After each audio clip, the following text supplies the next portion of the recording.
This hybrid Honda Insight seems to have an issue with its integrated motor assist or the hybrid battery, and so I decided to use the thinnest Pro automotive scan tool that I've packed into my luggage since I'm traveling. It's the Otofix D1 Lite, and I want to see how much I can learn about the issue from this car. Now let's get this.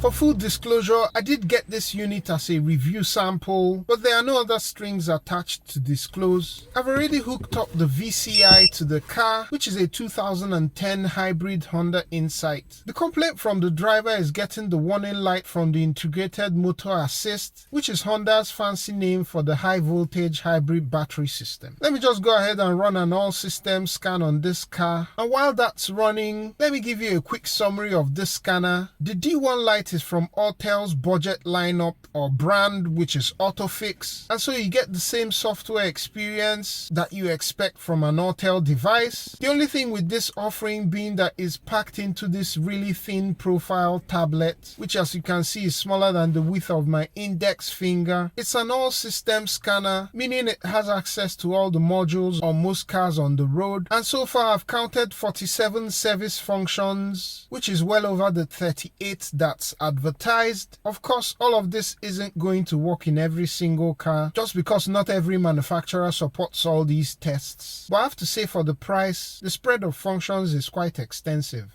It's bi-directional, and I've already used it to run some tests on some other cars, but I'll also be doing some tests on this hybrid system later in the video. It doesn't support ECU coding, and one of the downsides or something I should flag is that you're going to need a subscription, which costs about $120 after your first 2 years of free updates. The other thing is that I've got several complaints on the channel about Autel devices losing some basic functionality without an active subscription. Personally, this isn't something I've experienced, and I have 3 different Autel devices that are out of subscription, and all the functions on mine work fine. I actually did a dedicated video on this subject, which you might find interesting. Upsides are that the Otofix or Autel software feels the most thought out from the third-party scan tool manufacturers that I've used. You generally have less bugs and less instances of the scanner not doing what it promises to do. Speed isn't top tier, but it's decent. I've always found that the display panel for Autel's or Otofix in this case are quite good. Well, that's my quick summary, and this scan ended up taking 2 minutes 12 seconds. But let's see what we have here. 6 fault codes in total, and let me start off with the one in the ABS. The 61-1 is for a low 12 volt battery in the car, and I already picked that up from the top right corner, and I can already tell that this particular code is going to be linked to the 11-01 from the electronic power steering, because on most Hondas the ABS and the EPS are linked. This may also explain the 3 body codes, the B2355 through B2357, or that could be something else. But all these are not really my interest. Where I'm really focused on is on the P0A7F hybrid voltage battery capacity serious deterioration. Well, I have to say, on a 2010 car that's 16 years old, it's reasonable to have significant degradation of the battery packs on this car. But just to ensure I cover a few other potential causes and further see what this Otofix can do, the first thing I'd like to do is to do a service function on the hybrid battery cell voltage sensors, because if the sensors are bad, it's not going to give you accurate data. And that test completes, and you can see that the 4 cell voltage sensors have not reported any failures, so this gives me greater confidence on the results of this scan. The other thing that could cause this is improper ventilation from the hybrid battery fan, so let's go ahead and do a bidirectional test on that,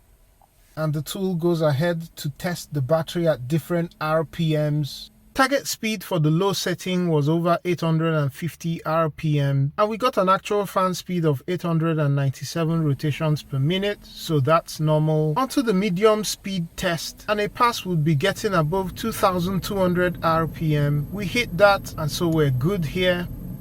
For the high, we should be able to get at least 2580 RPM, and at this point you can really hear the blast of the fan.